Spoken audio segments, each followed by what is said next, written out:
And it should have seeped down in So there. what you want to do is,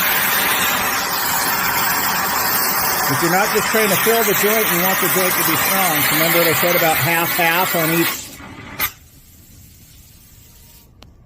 Hold on. And I'm going to fill this hole in real quick.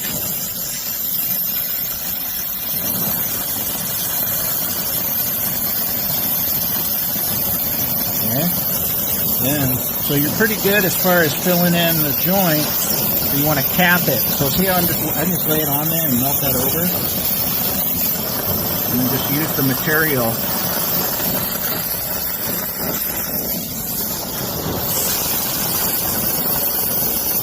Draw it over.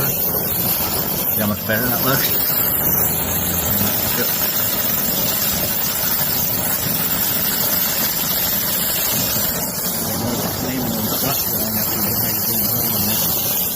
Like that.